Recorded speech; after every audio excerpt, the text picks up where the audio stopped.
Avez-vous déjà été au sommet de votre succès et n'avoir ressenti qu'un vertige face à la chute à venir? Cette terreur paradoxale, quand votre plus grande victoire semble être le début de votre plus terrible défaite.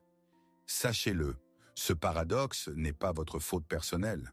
Ce n'est pas une panne de votre système.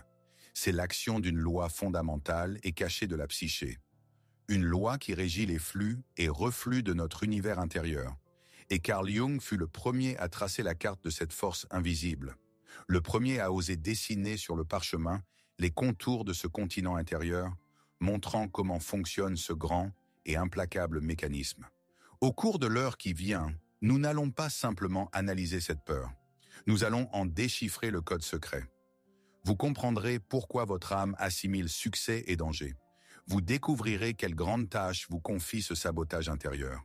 Et surtout, vous verrez le chemin pour transformer cette loi d'une source de terreur en une source de sagesse inébranlable. Si vous êtes prêt à cesser de payer vos victoires par la peur, notre plongée commence, maintenant et maintenant. Parlons de ce sentiment, vraiment. C'est le goût de cendre sur la langue au moment de votre triomphe, l'arrière-goût métallique du champagne dans la coupe levée à votre santé. C'est le brouhaha des applaudissements qui, dans votre tête, devient un grondement bas et menaçant, comme le bourdonnement de lignes à haute tension avant l'orage. C'est le poids de votre propre sourire, qui ressemble à un masque mortuaire, taillé dans le plomb et collé à jamais sur votre visage. Vous vous regardez dans le miroir et ne reconnaissez pas cette personne à succès, rayonnante. Car vous savez que derrière ses yeux, il n'y a qu'une terreur sourde et primordiale. Vous vous tenez dans une pièce pleine de gens venus vous féliciter, partager votre joie, mais vous ne vous êtes jamais senti aussi seul. Le froid glacé de l'isolement au milieu de la réception la plus chaleureuse. Parce qu'aucun d'eux ne connaît votre contrat secret avec la catastrophe. Aucun d'eux n'entend le tic-tac qui vous assourdit. Ils voient que le sommet que vous avez atteint. Vous ne voyez que l'abîme qui s'est ouvert juste sous vos pieds. C'est la sensation d'être debout sur un verre fin, parfaitement transparent, au-dessus d'un gouffre sans fond. Et le plus effrayant, chaque pas en avant, chaque nouvelle marche du succès ne vous rend pas plus fort. Elle rend le verre sous vos pieds encore plus fragile, encore plus tendu. Vous l'entendez grincer doucement sous le poids de vos accomplissements. Et vous savez, vous le savez aux tripes, que le prochain pas peut être le dernier, celui qui réduira tout en éclats et vous enverra dans une longue chute silencieuse. Et si quelque chose de tout cela résonne en vous, si vous avez reconnu dans ces images votre enfer secret, alors je sais quelle est la prochaine étape que fait votre esprit. Il commence à juger. Il vous chuchote à l'oreille des mots venimeux, familiers, sur votre insuffisance. C'est pourquoi, avant d'aller plus loin, permettez-moi de vous dire ce que vous auriez dû entendre depuis longtemps. Vous n'êtes pas brisé, vous n'êtes pas ingrat face à votre succès, et vous ne perdez certainement pas la tête. Ce que vous ressentez n'est pas un signe de défaut, c'est un signe de profondeur. C'est le signe d'une âme complexe, finement réglée et désespérément honnête, qui refuse de vivre à la surface.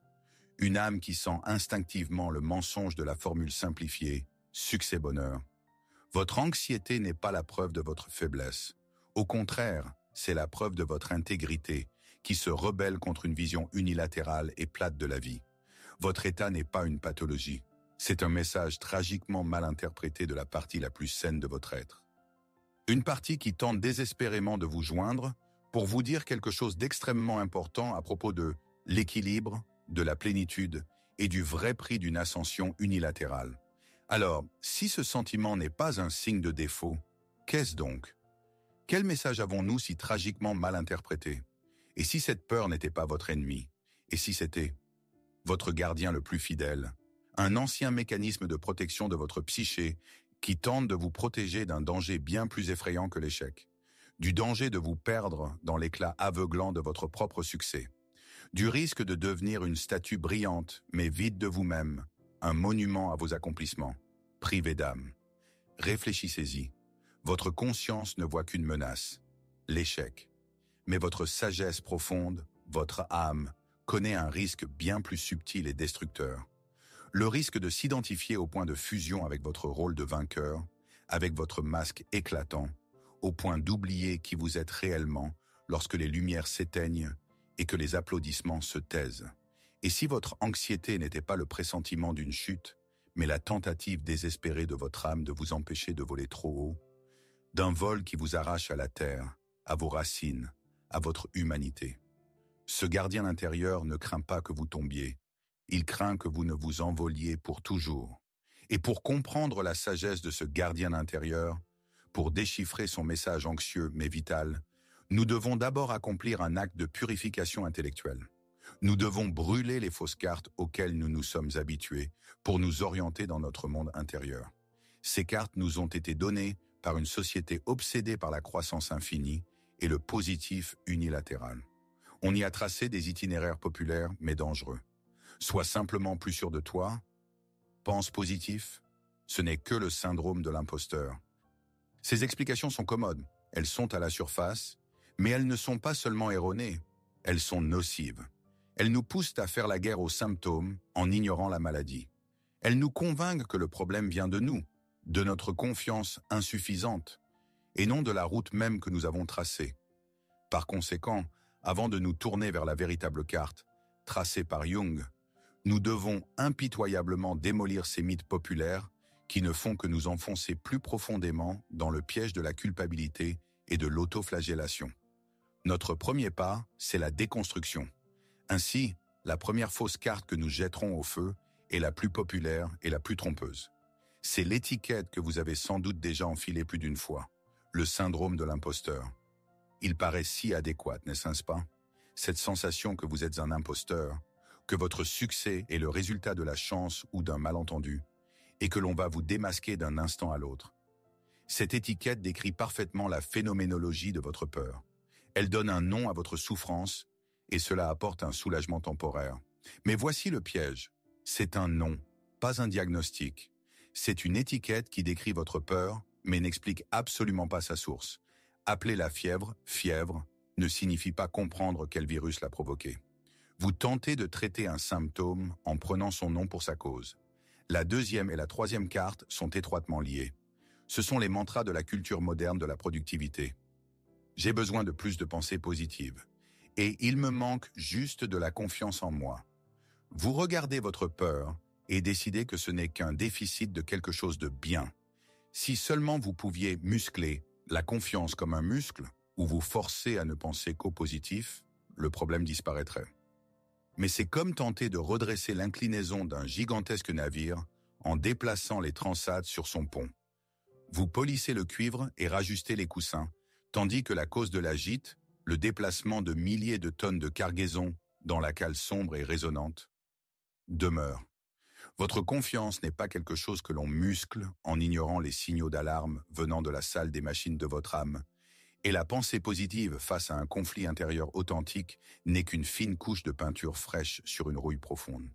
Elle reparaîtra, plus hideuse encore qu'avant. Toutes ces idées reçues commettent la même erreur fondamentale.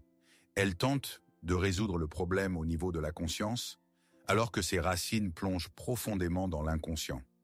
Elles vous font croire que le problème vient d'un défaut du pont, alors qu'en réalité tout le navire gîte dangereusement.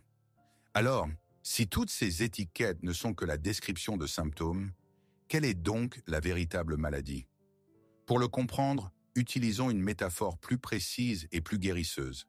La métaphore de la fièvre de l'âme. Voici ce qu'il faut imaginer. Votre anxiété n'est pas une maladie, c'est une fièvre. C'est un symptôme qui indique que votre système immunitaire psychologique lutte désespérément contre une infection intérieure. C'est un signal sain, nécessaire et vital montrant qu'une bataille se déroule en vous. Votre âme brûle de fièvre non parce qu'elle est faible, mais parce qu'elle lutte avec acharnement pour son intégrité. La chaleur que vous ressentez, c'est la chaleur d'une guerre sacrée contre une scission intérieure. Et qu'est-ce que le succès dans ce tableau? Le succès n'est pas la cause de la maladie. Le succès est un catalyseur. C'est un facteur qui fait grimper brusquement la température, rendant un processus inflammatoire caché et chronique insupportablement aigu et évident. Quand vous êtes dans l'ombre, en quête d'un but, le déséquilibre intérieur peut couver pendant des années, presque imperceptible.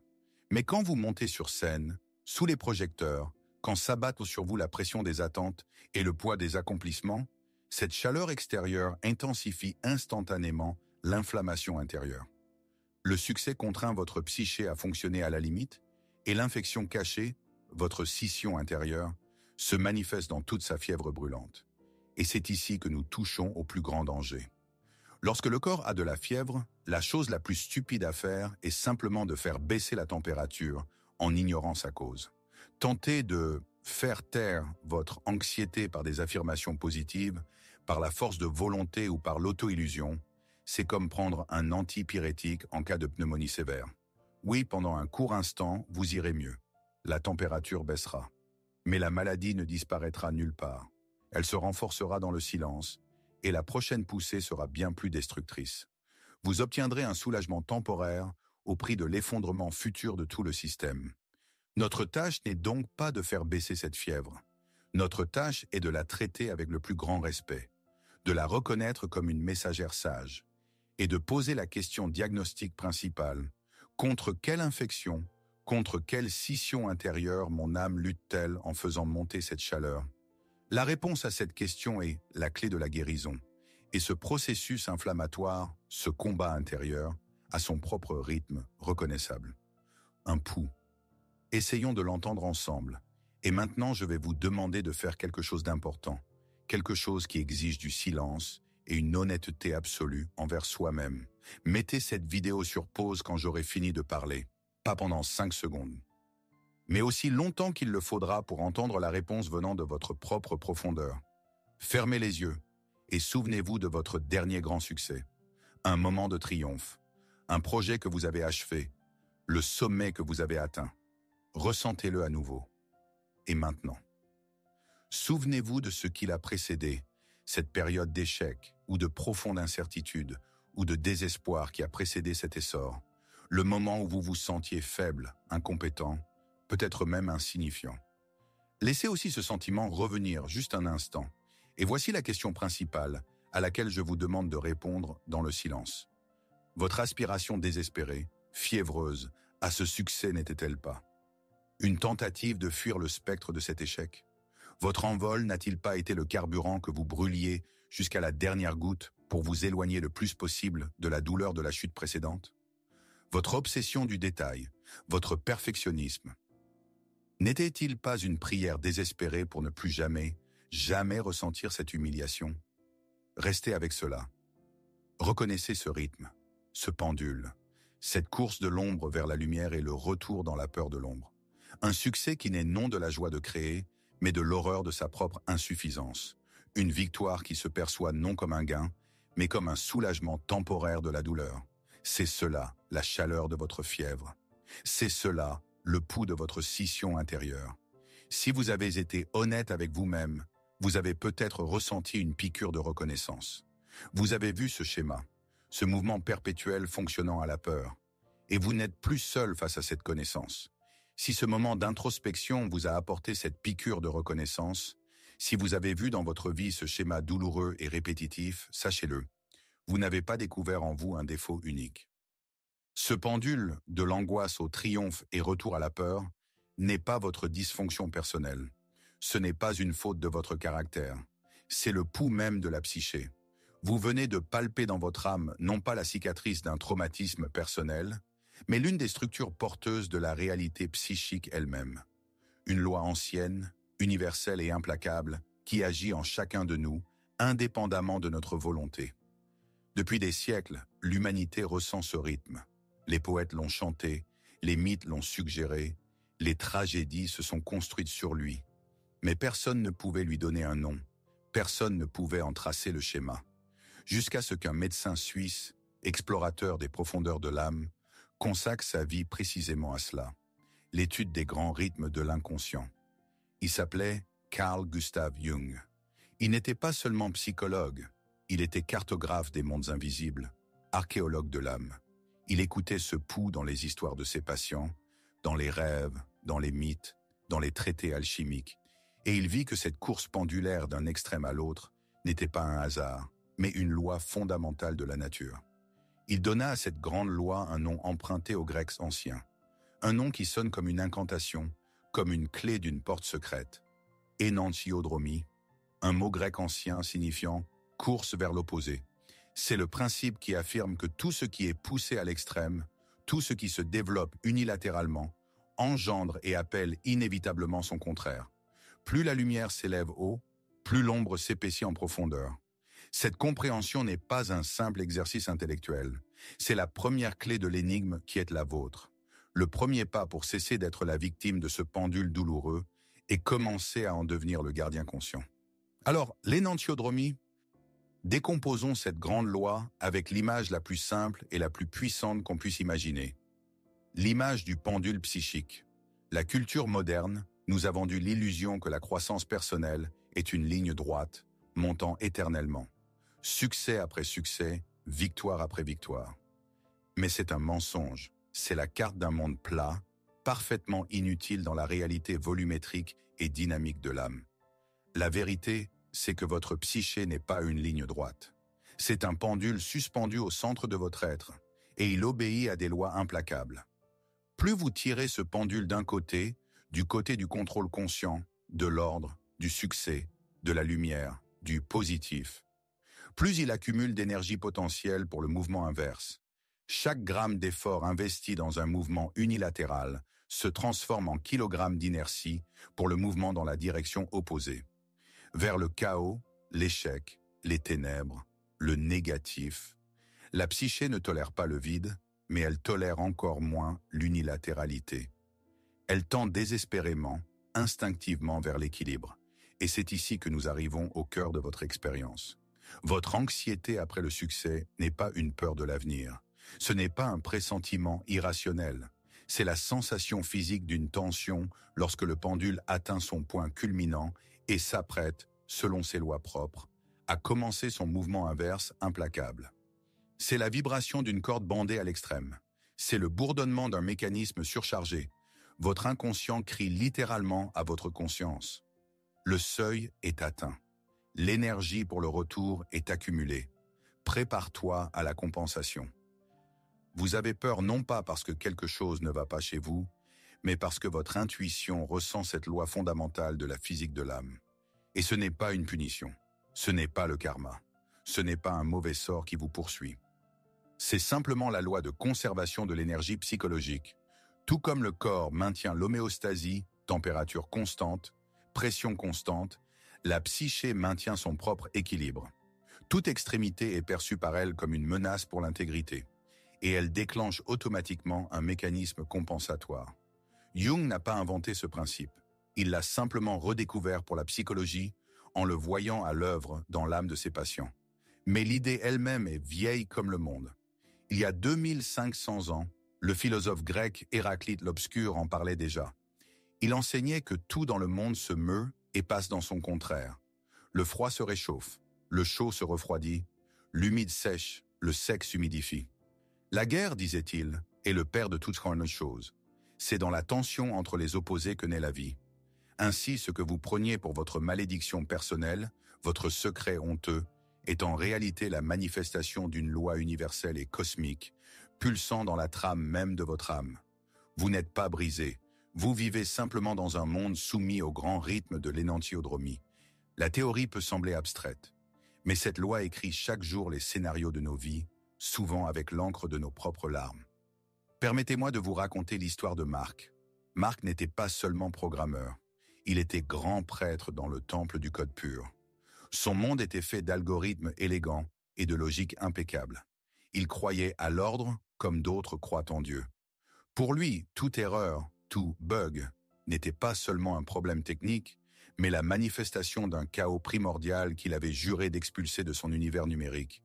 Il travaillait jour et nuit, obsédé par l'idée de créer un système parfait, autosuffisant, absolument sans faute. Il en bannissait le moindre soupçon d'ambiguïté, de hasard, de facteur humain. Et il a réussi. Son projet, un système complexe de gestion des données, fut lancé et se révéla un miracle d'efficacité. Il fonctionnait sans faille. Il était parfait. Le monde applaudissait son génie. Les investisseurs étaient ravis. Marc se tenait au sommet de son monde. Il avait construit sa cathédrale numérique, irréprochable et brillante. Le pendule était tiré à l'extrême du côté de l'ordre. Mais c'est précisément alors, au sommet du succès assourdissant, que l'étrange commença. D'abord, ce fut un chuchotement discret de doute pendant des nuits d'insomnie. Et s'il avait manqué quelque chose? Un infime défaut microscopique attendant son heure pour tout détruire? Ce chuchotement devint un bourdonnement obsessif. Il se mit à revérifier le code qu'il connaissait par cœur, cherchant des erreurs là où il n'y en avait pas. Il fit des cauchemars. Des rangées harmonieuses de 0 et de 1 se transformaient en serpents grouillants, des structures parfaites fondaient et coulaient comme dans les tableaux de Dali. Le chaos qu'il avait si férocement chassé de son travail envahissait désormais ses rêves. La peur devint son maître. Il ne faisait plus confiance à sa propre perfection. Pris de paranoïa, il décida que le système était trop simple, trop confiant. Il résolut de créer une protection absolue, une mise à jour, préventive, complexe et multiniveau, censée prévoir et empêcher toute erreur imaginable et inimaginable. Il travailla 3 jours sans sommeil, guidé par sa terreur, introduisant au cœur de son système idéal un nouveau mécanisme d'une complexité monstrueuse. Et ce mécanisme le tua. Cette nouvelle complexité, née de la peur, créa un paradoxe logique imprévu, une boucle qui força le système à se dévorer lui-même. Un beau jour, les écrans de toute l'entreprise s'éteignirent. Le système ne résista pas. Il s'effondra, totalement. Marc était assis seul dans le silence de la salle des serveurs, fixant des moniteurs morts. Il avait construit avec tant de rage sa tour babylonienne d'ordre numérique qu'il n'entendit pas naître dans ses fondations le chaos. Son élan unilatéral vers la lumière, le moi, provoqua l'insurrection incontrôlable, énantiodromique, des ténèbres, l'inconscient. Il ne fut pas vaincu par un ennemi extérieur. Sa propre psyché, dans une tentative désespérée de rétablir l'équilibre, lui remit l'arme de l'autodestruction. Et c'est ici, dans les ruines de son système parfait, que nous trouvons la clé de votre propre énigme. Car la tragédie de Marc est le microcosme de votre lutte. Son histoire, jouée dans le monde du code et des algorithmes, est votre histoire, jouée sur la scène de votre vie. Son obsession pour un code idéal et sans faute, c'est votre obsession pour un succès irréprochable. Sa quête du contrôle absolu, c'est votre désir de contrôler votre carrière, vos relations, votre image aux yeux des autres. Sa conviction que l'ordre et la logique sont les seules choses qui comptent, c'est votre conviction que la force, la compétence et les accomplissements sont les seuls critères de votre valeur. Et tout comme Marc a expulsé de son univers numérique le chaos, le hasard et l'erreur, vous faites la même chose avec votre monde intérieur. Votre quête consciente du succès, votre identité de vainqueur, ce que Jung appelait le moi, est si forte qu'elle ne se contente pas d'ignorer, mais refoule activement et diabolise son contraire direct. La possibilité de l'échec, le droit à l'imperfection, la permission d'être faible, fatigué, désemparé. Cette partie bannie, non reconnue, méprisée de votre personnalité, c'est ce que Jung a appelé l'ombre. L'ombre n'est pas le mal au sens biblique, c'est simplement tout ce que nous ne voulons pas être, mais que nous sommes inévitablement. C'est notre autre intérieur, et plus la lumière de votre idéal conscient, de votre moi, brille, plus longue, plus sombre et plus dense devient votre ombre. La loi de l'énantiodromie garantit que cette ombre ne disparaîtra pas. Au contraire, plus vous injectez d'énergie dans votre image lumineuse, plus l'énergie s'accumule au pôle sombre de votre personnalité. Elle attend, elle gagne en force dans les sous-sols de votre âme. Et maintenant, nous arrivons à l'essentiel. Votre anxiété au sommet du succès n'est pas la peur d'une chute future, c'est le bruit des pas de votre propre ombre. C'est elle qui vous talonne. C'est son souffle que vous sentez sur votre nuque au moment du triomphe. Elle ne vient pas pour vous détruire. Elle vient exiger reconnaissance, rétablir l'équilibre. Vous rappelez que vous n'êtes pas seulement le héros rayonnant sur la scène, mais aussi tout ce que vous avez laissé dans les coulisses. Vous n'avez pas peur de l'échec. Vous avez peur de la partie de vous-même que vous avez rendue responsable de tous les échecs possibles. Et plus vous montez, plus fort elle frappe à la porte, exigeant qu'on la laisse entrer. Et cette ombre n'est pas une abstraction. Ce n'est pas un monstre sans visage venu des profondeurs. L'ombre, c'est un royaume en exil. Elle est faite de parties très concrètes, vivantes, respirantes de votre personnalité, que vous avez un jour jugées inacceptables, faibles ou inappropriées, sur votre voie vers le succès. Chaque « je dois être fort » conscient engendre une ombre sous la forme d'un « et si j'étais fatigué, réprimé ». Chaque « je dois tout contrôler » conscient engendre une ombre sous la forme d'un « et si je lâchais prise » nostalgique. C'est pourquoi je vous demande maintenant d'encore plus de courage que la dernière fois. Le courage de regarder votre exilé en face. Demandez-vous et ne vous pressez pas de répondre. Quelle part gênante de vous-même avez-vous sacrifié sur l'autel de votre succès? Qu'avez-vous précisément relégué dans l'ombre pour devenir qui vous êtes devenu? Est-ce votre droit au repos, à l'être improductif, sans but? Cette part de vous qui veut simplement s'allonger et regarder les nuages, mais que votre critique intérieure stigmatise comme paresse et procrastination? Ou peut-être avez-vous exilé votre vulnérabilité, la capacité de dire « je ne sais pas ». J'ai besoin d'aide, j'ai peur. Vous avez construit l'image du roc inébranlable, de l'expert compétent, et envoyé en exil cette part douce et frémissante de vous qui peut pleurer et reconnaître son impuissance. Ou peut-être avez-vous sacrifié votre droit au chaos créatif, à la spontanéité, au fait de commencer quelque chose sans plan parfait, juste par curiosité. Vous êtes devenu maître d'efficacité et d'ordre, et vous avez enfermé votre enfant intérieur qui adore mettre du désordre et jouer dans la pièce la plus reculée. Regardez attentivement la part qui a résonné le plus fort en vous. La voilà. Voici le démon qui vous attend au sommet. L'opposé que vous niez si désespérément est précisément la note que vous craignez de recevoir en guise de paiement. Car au pic de votre force, de votre contrôle et de votre ordre, c'est cette part bannie, votre fatigue, votre vulnérabilité, votre chaos, qui accumule une force énantiodromique maximale et frappe à la porte de votre conscience, exigeant attention. C'est un travail profond et personnel. Mais si vous vous sentez assez courageux, si ce voyage est pour vous, non pas simplement le visionnage d'une vidéo, mais un acte de connaissance de soi, partagez en commentaire la part de vous que vous craignez de rencontrer après la victoire. Inutile de raconter une histoire. Écrivez simplement « Mon ombre, c'est mon droit au repos » ou « Ma vulnérabilité » ou « Mon chaos créatif ». Votre révélation peut devenir un phare pour quelqu'un d'autre qui lit ceci en ce moment et se sent seul dans sa lutte. Transformons l'espace sous la vidéo d'une simple section de commentaires en un lieu de force et d'honnêteté. Nous avons passé pas mal de temps dans l'obscurité à disséquer votre peur, à nommer ses parties. Nous sommes descendus dans la cale du navire et dans les caves de l'âme pour comprendre la mécanique de votre souffrance. Maintenant, sortons à la lumière et posons la question la plus importante, la plus transformatrice. Quelle est la finalité de cette peur? Quelle est sa grande tâche? Et voici la première réponse libératrice. La loi de l'équilibre psychique, l'énantiodromie, ce n'est pas une malédiction, c'est une boussole, un instrument de navigation de votre âme d'une précision impeccable. Votre anxiété, cette fièvre de l'âme, n'est pas le présage d'une chute imminente. C'est un signal parfaitement calibré venant de votre soi, le centre le plus sage de votre personnalité, votre vrai moi profond, indiquant que le navire de votre moi conscient gîte dangereusement d'un côté.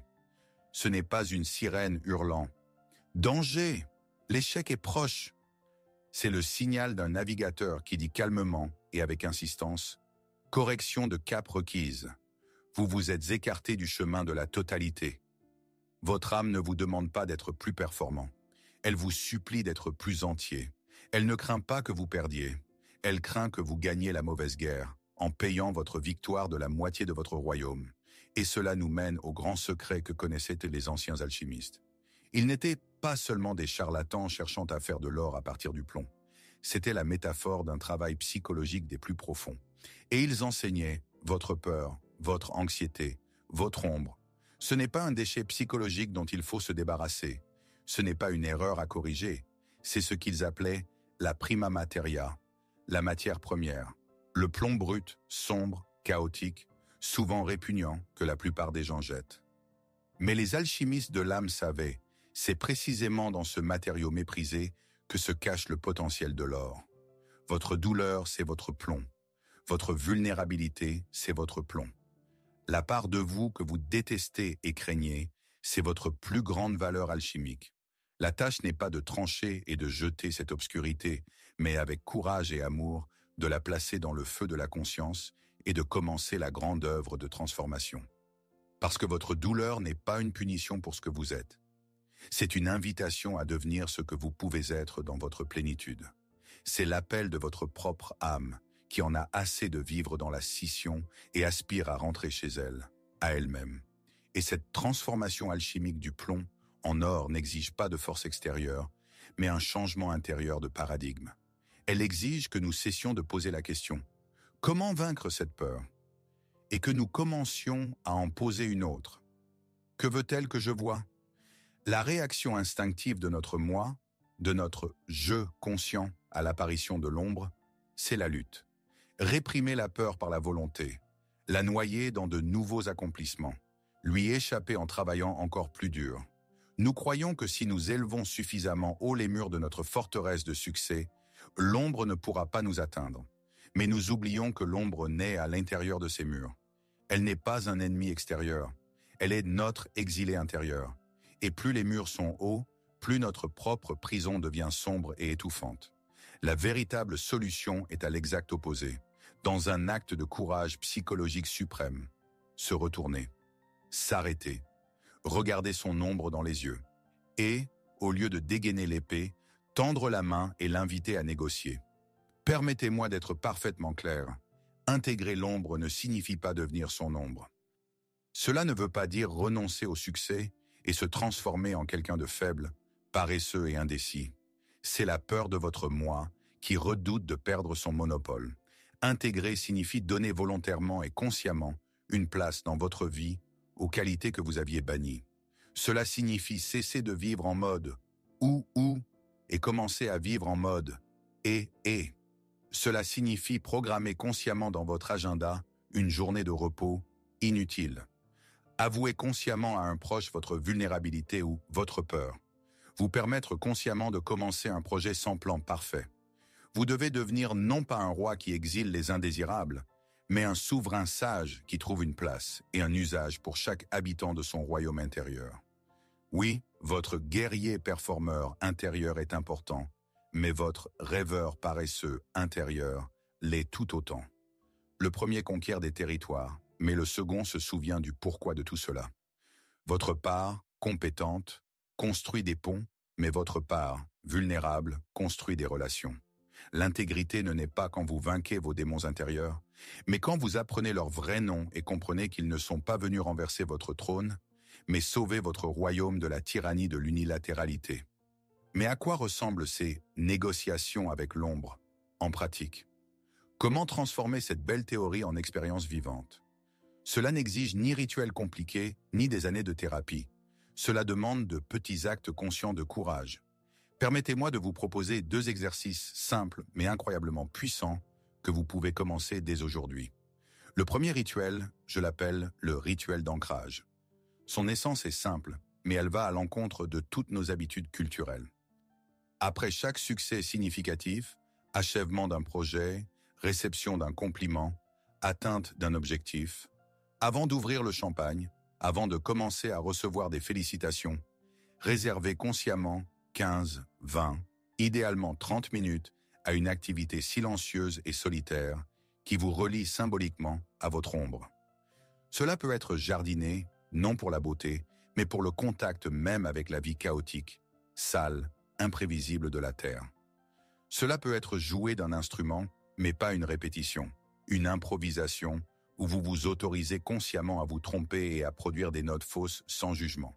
Ou bien relire simplement les pages de votre ancien journal, celles où vous écriviez vos doutes, vos peurs et vos échecs, non pour vous flageller, mais pour vous souvenir avec respect de tout le chemin, pas seulement de son final brillant.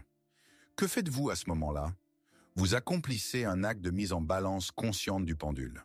Au lieu de le laisser s'élancer jusqu'au point extrême du triomphe, vous faites volontairement quelques pas vers le centre, vers l'humilité, vers votre imperfection humaine. Vous payez volontairement un petit impôt symbolique à votre ombre afin qu'elle ne vienne pas plus tard reprendre tout le royaume. Vous privez l'énantiodromie de sa force destructrice parce que vous accomplissez vous-même son travail, le travail de restauration de l'équilibre. Le second rituel, pour les moments où l'ombre frappe déjà à la porte. Je l'appelle le dialogue avec l'anxiété. Lorsque vous sentez monter cette vague irrationnelle d'anxiété après un succès, ne fuyez pas. N'allumez pas une série. Ne la noyez pas dans le travail ou l'alcool. Faites exactement l'inverse. Prenez un stylo et du papier. Isolez-vous et personnifiez votre anxiété. Imaginez-la comme un être ou une figure. Puis posez-lui par écrit 3 questions, en notant la première réponse qui vous vient. De quoi essaies-tu de me protéger? Quelle vérité importante sur moi ou sur ma vie que j'ignore apportes-tu? De quoi as-tu précisément besoin de ma part pour que tu puisses me te calmer? Cet acte vous transforme de victime de l'affect en explorateur de votre âme. Vous ne luttez pas contre la vague, vous apprenez sa nature et sa direction. L'horreur inconsciente et toute puissante devient un dialogue conscient. Le tyran, privé d'anonymat, devient un messager dont vous pouvez enfin lire la lettre, même effrayante. Ces pratiques ne sont pas de simples techniques anti-stress. Ce sont des pas vers une nouvelle philosophie de vie, vers une nouvelle compréhension de ce que signifie être fort et réussir dans un monde qui ne comprend que la moitié de la vérité. Votre tâche, votre grand labeur change désormais. Il ne s'agit pas de devenir un conquérant des sommets sans peur, qui ne regarde jamais en arrière et jamais vers le bas. Votre tâche, c'est de devenir un gardien sage de l'équilibre. Votre vraie force, ce n'est pas de gagner toujours, d'avoir toujours raison, de montrer toujours la lumière. Votre force véritable, trempée au feu de la connaissance de soi, c'est d'apprendre à marcher sur un fil tendu entre lumière et ombre, succès et humilité, force et vulnérabilité, contrôle et lâcher-prise. Vous cessez d'être le pendule qui oscille d'un côté à l'autre. Vous devenez son centre conscient, le point d'immobilité d'où l'on observe le mouvement sans en être le jouet. C'est précisément dans cette tension consciente des opposés, dans ce maintien courageux de l'équilibre, que naît une intégrité véritable et inébranlable. Une intégrité qu'aucun échec ne peut ébranler, parce qu'elle a déjà accueilli avec respect la possibilité de l'échec. Une intégrité qu'aucun succès ne peut aveugler, parce qu'elle se souvient de la valeur et de la sagesse de l'ombre. C'est un état de l'âme qui ne dépend pas des circonstances extérieures, parce qu'il contient en lui toutes les circonstances. Sachez donc, ce que vous viviez n'était ni une névrose ni un signe de faiblesse. C'était une crise de croissance. C'était la douleur d'une unilatéralité parvenue à sa limite. C'était l'appel de votre soi, de votre vrai moi, qui ne supportait plus de vivre dans une maison divisée. Et votre courage d'entendre cet appel, votre volonté de regarder l'obscurité, voilà votre victoire principale, invisible au monde, mais la plus importante. Nous avons fait un long chemin en 1 heure, de la terreur vertigineuse au sommet du succès, à travers les couloirs sombres de l'auto-accusation et des faux diagnostics, jusqu'au cœur de la grande loi de la psyché. Nous avons donné un nom au pendule qui a balancé votre vie, l'énantiodromie. Nous avons regardé le visage de votre poursuivant et reconnu en lui votre propre ombre. Nous avons transformé le problème d'une malédiction en boussole et la peur d'un ennemi en enseignant. Et voici, au terme de ce parcours, le grand paradoxe libérateur. La peur de payer pour le succès ne se soigne pas par plus de succès. Elle ne se soigne pas par de nouveaux murs, une armure plus solide, une lumière plus éclatante. Elle se soigne par l'acceptation consciente, courageuse et humble de votre droit à l'échec. Elle se soigne par l'invitation, dans votre maison, de cette ombre même dont vous avez tant fui. Vous cherchiez l'invulnérabilité au sommet, et elle vous attendait depuis toujours dans la vallée de l'acceptation. Votre âme ne veut pas que vous soyez un dieu. Elle veut que vous soyez un être humain entier. Elle n'attend pas de vous de nouveaux trophées qu'il faudra défendre avec anxiété contre le monde entier. Elle attend votre retour à la maison, à votre plénitude, où votre vainqueur intérieur et votre exilé intérieur, votre lumière et votre ombre, peuvent enfin s'asseoir à la même table et conclure la paix. Car la véritable victoire, ce n'est pas la conquête d'un sommet de plus. C'est la fin de la guerre civile en soi. Et cette intuition n'est pas qu'une belle théorie. Elle change tout. Elle change votre avenir. À présent, autorisez-vous à jeter un œil sur cet avenir. Imaginez votre prochain triomphe, peu importe qu'il soit grand ou petit. Le moment où vous atteignez l'objectif vers lequel vous marchiez depuis si longtemps. La ligne d'arrivée, le contrat signé, les applaudissements de la salle, et à cet instant, Comme un vieux visiteur indésirable, elle arrive. Cette même vague de froid d'anxiété, ce serrement glacé dans la poitrine, ce chuchotement qui dit « ça ne durera pas, bientôt tout s'effondrera, mais cette fois, tout sera différent, vous ne lutterez pas, vous ne fuirez pas, vous vous arrêterez, prendrez une profonde inspiration et croiserez son regard. Et au lieu de la panique, naîtra dans votre âme une reconnaissance calme et sereine. Vous pourrez lui dire, mentalement ou même à voix haute, « Ah, c'est toi, je te vois, je sais pourquoi tu es venu. Tu n'es pas le présage du malheur, tu es la gardienne de l'équilibre. Tu es venu me rappeler que je suis un humain, pas un dieu, que je n'ai pas seulement de la force, mais aussi de la vulnérabilité. Merci pour ce rappel. Je t'entends. » Et à cet instant se produira un miracle alchimique, une peur reconnue et entendue, une peur à laquelle on a donné un nom et un sens, perd son pouvoir venimeux et irrationnel. Elle ne disparaîtra pas, car l'ombre ne peut disparaître tant que la lumière existe. Mais elle cessera d'être votre tyran silencieux. Elle deviendra une conseillère sage, quoique sévère, un instrument de bord qui signale simplement une gîte. Votre peur cessera d'être votre maîtresse et deviendra votre servante, travaillant pour votre intégrité et non pour votre scission. Vous n'obtiendrez pas l'absence de peur. Vous obtiendrez quelque chose de bien plus précieux, une paix intérieure inébranlable, née de l'acceptation de votre plénitude. Et avant de conclure notre voyage commun, je veux vous remercier. Pas seulement pour votre temps et votre attention, qui, dans notre monde, sont la monnaie la plus chère. Je veux vous remercier pour quelque chose de bien plus précieux. Pour votre courage, pour votre confiance, pour votre volonté d'aller jusqu'au bout, de regarder dans ces recoins de votre âme où la plupart des gens n'osent même pas jeter un coup d'œil. Ce travail silencieux, intérieur, invisible aux yeux du monde, est le plus important de tous. Votre courage d'affronter votre propre ombre, votre détermination à chercher l'intégrité plutôt que le seul succès, font de vous un membre d'une communauté invisible, mais puissante. Une communauté de ceux qui cherchent non pas seulement des réponses, mais les bonnes questions. De ceux qui cherchent non pas seulement le succès, mais un sens profond et inébranlable. De ceux qui comprennent intuitivement que la véritable croissance se produit en profondeur et non en surface. Chacun de ceux qui osent emprunter ce chemin allume une petite lumière dans l'obscurité commune de l'inconscient collectif. Votre travail personnel n'est pas un acte égoïste. C'est une contribution à la guérison d'un monde désespérément malade de son unilatéralité. Ainsi, la prochaine fois que vous vous sentirez seul dans votre quête, dans votre aspiration à la profondeur, au milieu d'un monde superficiel, souvenez-vous de cette heure. Rappelez-vous qu'en ce moment même, des milliers de personnes comme vous entreprennent leur propre plongée. Vous n'êtes pas seul dans ce voyage. Vous ne l'avez jamais été. Et vous ne le serez jamais. Notre temps est écoulé pour aujourd'hui, mais je crois que cette conversation n'est que le début de votre propre dialogue, encore plus profond, avec l'âme.